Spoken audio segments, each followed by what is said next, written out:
Hi guys, it's Charity with Private Label Extensions, and today I'm going to show you how I make a closure unit. Today I'm going to use the Mongolian hair in the inches 14, 16, and 18 with a 12-inch closure. The Mongolian hair can be comparable to the Private Label Extensions Brazilian texture, except this is a bit thicker. The Mongolian hair is great because it can be colored up to a 613. So if you're looking for something that is not as expensive maybe as the Vietnamese or the Indian hair, I would suggest the Mongolian hair. It's very inexpensive and it's great. We're going to use a needle, a curved needle, the nylon thread, and then we're going to use a dome cap, like a mesh dome cap. Any cap would do, whatever you're comfortable with. This right here, I'm just showing you how I thread it. So I just put the needle through and then I'm going to tie it through the ends. Styrofoam head. I would prefer to use a canvas head, but this is what I had at the moment. So, and what most people do use. Okay, so originally when I put the cap on, I put it all the way on, and then I like to slide it back just a little bit, just to get it to mimic like a natural hairline, so I know where to place the closure. And right here, I'm just going to pin it down. I prefer to use T-pins, but I had these little pins right now, so I'm using those for the moment. All right, and I'm going to just secure it all the way around, just to make sure it doesn't move. And this is where I'm going to start to sew. So right here in the beginning, so right here I'm sewing, making sure I'm not sewing through the elastic band. That will prevent it from stretching. So I'm just going to sew through the cap. There are a lot of different methods that you can use, but I like to use the method that creates a knot as I go. That way it's a little bit more secure.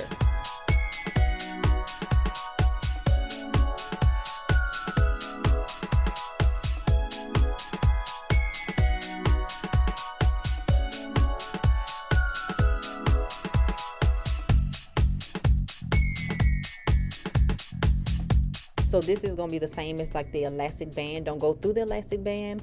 That way it will prevent it from stretching. So I'm going to make sure I'm not sewing on that part. And then I'm going to just make sure I go ahead and close that off by tying it in a knot, and then I'm going to cut the excess string. And this is the Mongolian hair, of course, that I'm using. It's so soft. The inches that I'm using are going to be 16, 18, and 20. And I'm going to start with the longest bundle. And again, I'm going to make sure I secure it in place before I start my sewing. I like to prefer to use T-pins, but these are sewing pins. Whatever you have at home will suffice. And make sure I'm not going through that elastic band. I'm going to go ahead and start sewing. And it's a little bit hard to explain how I'm sewing, but hopefully as you watch the video, you'll be able to see how it creates that knot. And this is going to be a close-up of that right here. So doing that method creates that knot. I'm doing that throughout the entire weft. And on the end, I'm going to show you how I do the fold over method. That way, if I wanted to take the wig down or the unit down, it'll be the full bundle. So I can create another wig or do something else with it if I choose to. But make sure that that corner is flat so it won't make it bulky.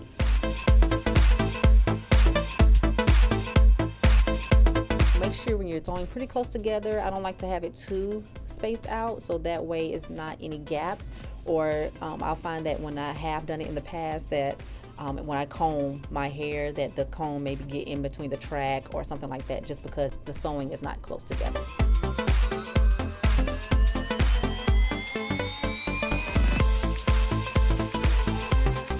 As I stated before, the knotting method works best for me, but there are so many other YouTube tutorials with other methods, so do what best works for you.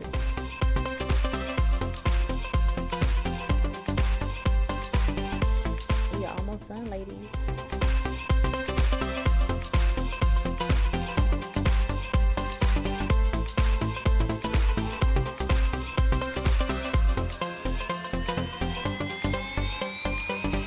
When I get a little bit closer to the top, I do like to cut my wefts sometimes, and that is just to give it a more flat look. I want the wig, of course, I want the unit to be as flat as possible because these will be going over braids.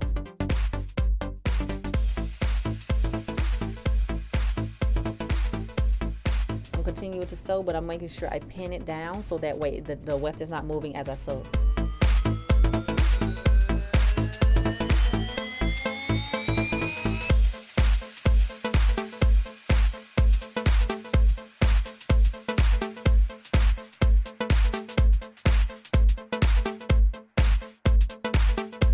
the last track, I want to make sure that we are closing all gaps and holes. So I'm going to do is, of course, use my pins, and I'm going to go ahead and pin where I want the closure to end. So I'm going to pin the last track just to make sure it's secure as I sew, and then I'm going to cut off that excess track. And then right now, as you can see, it's very close together, and I'm going to sew the cap as well as a little bit of the closure to make sure it closes that gap and is seamless. And I'm going to do that same knotting method all the way around. I want to make sure that's secure, so I'm going to make sure it's very tight. And then that also covers up any mistakes that you may have made or anything like that.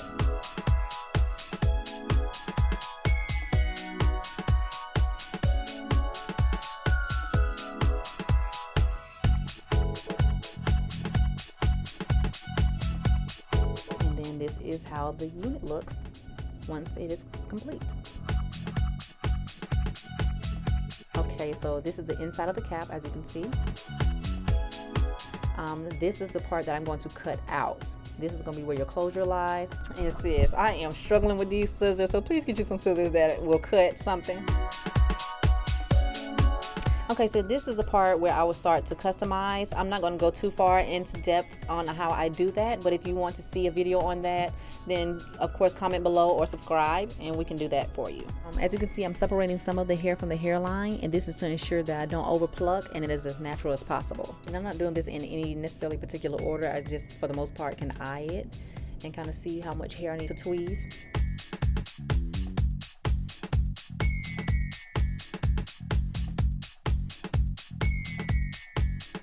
And as you can see, on one side shows you a more thin, natural looking hairline. And this is our lovely model, Leslie. And right now I'm just giving her a quick braid down, making sure that the braids are flat, but not necessarily focusing on how the braids look. But I just want to make sure that they're flat so that when we put the unit on, it looks as seamless as possible. Typically, when I'm doing a unit for myself, I like to cut the lace prior to application. However, because I'm using a model, I want to make sure that it's aligned with her natural hairline. And voila, this is the final product. As you can see, is a very natural fullness. If you wanted a little bit of a thicker fullness, then I would suggest to double the tracks in the back. Thank you so much for watching. I hope you really enjoyed the video and I hope you learned some stuff off of it as well. Please make sure you like, comment, and subscribe. Thank you so much. Bye, guys.